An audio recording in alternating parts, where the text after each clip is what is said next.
महाभारत के युद्ध में पांडव विजयी हुए, लेकिन उन्होंने जो कुछ भी खोया था वह उन्हें उनकी विजय से कहीं अधिक भारी लगा। पांडवों ने काफ़ी दिनों तक राज्य किया और श्री कृष्ण ने भी द्वारका का निर्माण करके वहाँ रहने लगे। द्वारका में ही श्री कृष्ण का निधन हो गया और द्वारका का पतन हो गया। पांडवों को श्री कृष्ण और द्वारका के बिना यह दुनिया सूनी लगने लगी थी। द्वारका के विनाश और अपनों के चले जाने के बाद पांडवों को यह एहसास हुआ कि अब इस धरती पर उनके लिए कुछ नहीं बचा। तब उन्होंने स्वर्ग की यात्रा करने का निश्चय किया, लेकिन यह यात्रा कोई साधारण यात्रा नहीं थी। यह एक परीक्षा थी, आत्मा की परीक्षा। एक एक करके उनके अपने पीछे छूटते गए, लेकिन आखिर क्यों? और सबसे बड़ा प्रश्न, केवल युधिष्ठिर ही क्यों स्वर्ग तक पहुंच सके? क्या यह उनकी सत्यनिष्ठा थी या कोई और गूढ़ रहस्य था? आज हम जानेंगे पांडवों की अंतिम यात्रा की वह गाथा जिसे कम ही लोग जानते हैं। इस अनोखी यात्रा को जानने के लिए वीडियो में अंत तक बने रहें। अमृतवाणी चैनल में आपका स्वागत है।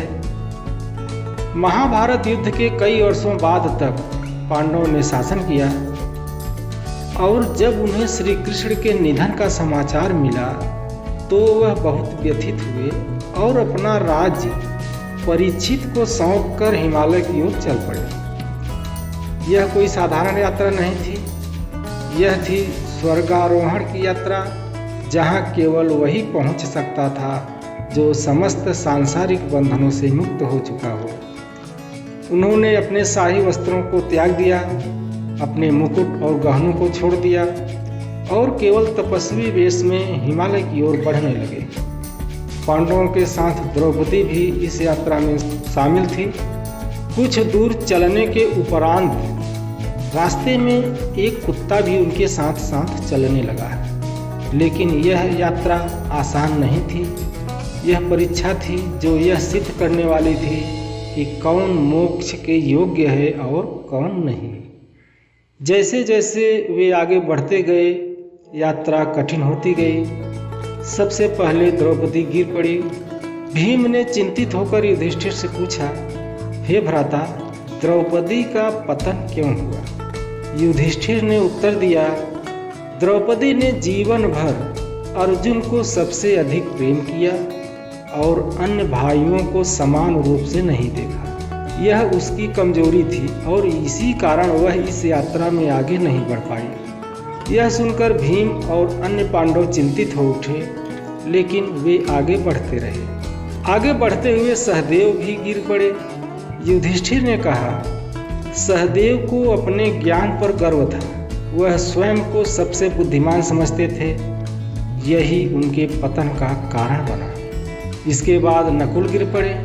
नकुल के गिरने के बाद भीम ने युधिष्ठिर से पूछा, भ्राता, आखिर नकुल ने क्या किया था कि उसके साथ ऐसा हुआ?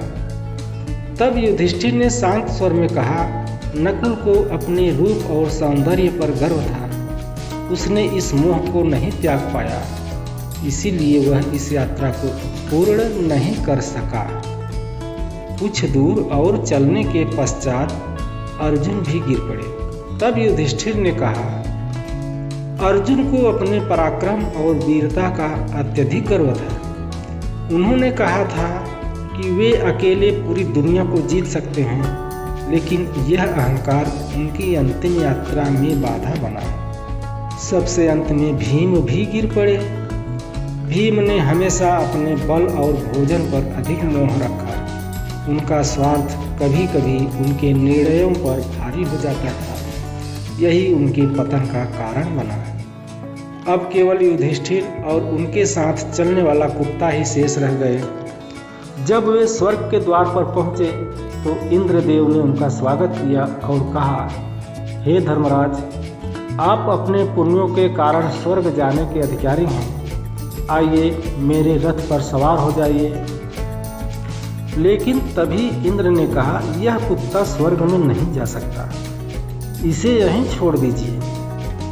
युधिष्ठिर ने स्पष्ट शब्दों में मना कर दिया और कहा, यह कुत्ता मेरी पूरी यात्रा में मेरे साथ रहा। जब मेरे भाई एक एक करके गिरते गए तब भी यह मेरे साथ था। मैं इसे छोड़कर स्वर्ग नहीं जा सकता। तभी कुत्ता अपने वास्तविक रूप में प्रकट हुआ। वह स्वयं धर्मराज थे, जिन्होंने युधिष्ठिर की परीक्षा ली थी। युधिष्ठिर ने हर परीक्षा को पार किया था, इसलिए केवल वही जीवित अवस्था में स्वर्ग जाने के अधिकारी बने। जब युधिष्ठिर स्वर्ग पहुंचे तो उन्होंने देखा कि वहां दुर्योधन और कौरव पहले से ही मौजूद थे। युधिष्ठिर ने अपने भाइयों को स्वर्ग में न पाकर इंद्र से पूछा, मेरे भाई और द्रौपदी कहाँ हैं? तब इंद्र युधिष्ठिर को लेकर नरक में गए, जहाँ उन्होंने अपने भाइयों और द्रौपदी को कष्ट में देखा। यह देखकर युधिष्ठिर अत्यंत दुखी हुए और उन्होंने इंद्र से कहा, अगर मेरे भाई नरक में तो मैं स्वर्ग में नहीं रह सकता। मैं भी नरक में ही रहूँगा, जहाँ मेरे भाई और द्रौपदी हैं। तभी स्वर्गदूत प्रकट हुए और कहा, यह केवल तुम्हारी परीक्षा थी। तुम्हारे भाइयों ने अपने पापों का प्रायश्चित कर लिया है। अब वे भी स्वर्ग में जाने के अधिकारी हैं। युधिष्ठिर ने इस परीक्षा को पार कर लिया। क्यों केवल युधिष्ठिर को ही स्वर्ग मिला? युधिष्ठिर को जीवित अवस्था में स्वर्ग प्राप्त होने के पीछे कई कारण थे। सत्यनिष्ठा, उन्होंने कभी झूठ नहीं बोला। अहंकार से मुक्ति, वे स्वयं को सबसे बड़ा नहीं मानते थे। न्यायप्रियता, उन्होंने हमेशा न्याय और धर्म का पालन किया। मोह माया से मुक्ति, वे सांसारिक बंधनों से मुक्त हो चुके थे। त्याग की भावना, उन्होंने अपने स्वार्थ से ऊपर उठकर सोचा। यह कथा केवल पांडवों की यात्रा नहीं थी, यह एक संदेश था कि सच्चा धर्म केवल बाहरी कर्मों से नहीं, बल्कि भीतर से भी पवित्र होने से आता है। युधिष्ठिर ने यह सिद्ध किया कि सत्य, धर्म और निस्वार्थता ही मोक्ष का मार्ग है, और यही कारण है कि केवल उन्हें ही स्वर्ग जाने का सौभाग्य प्राप्त हुआ। अगर आपको यह कहानी पसंद आई तो हम इसे अपने दोस्तों के साथ साझा करें और हमें कमेंट में बताएं कि आपके अनुसार जीवन का सबसे बड़ा धर्म क्या है। और इस प्रकार की अनकही अनसुनी जानकारी पाने के लिए मेरे चैनल अमृतवाणी को लाइक करें, शेयर करें और सब्सक्राइब करें। जय हिंद।